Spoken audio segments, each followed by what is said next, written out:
Excited na ba kayo?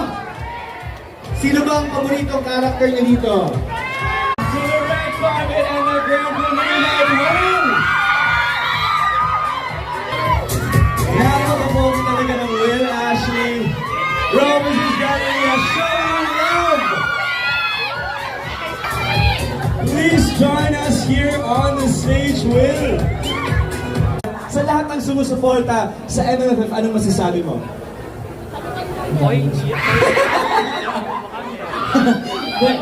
Siyempre, sobrang grateful and walang magpapasalamat na sa Panginoon sa blessing na ibigay po sa akin.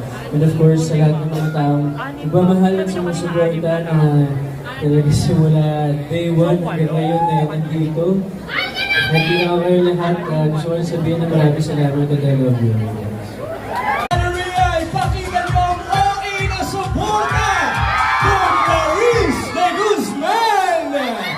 Welcome to the red carpet!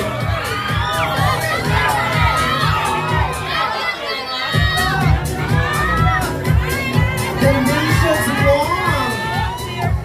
Clarice de Guzman! Okay din ang kagandahan ni ate na ngayon mag-iwan sa red carpet!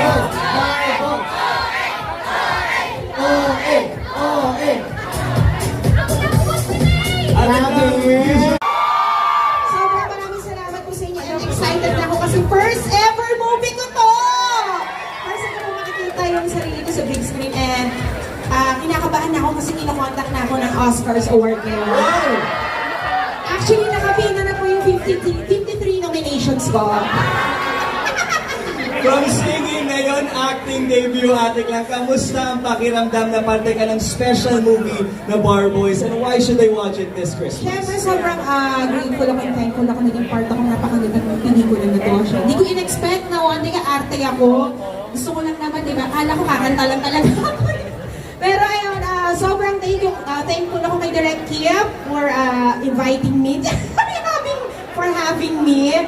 It's such an honor. And sobrang excited na po ako na mapanood niyo lahat ng Bar Boys after school.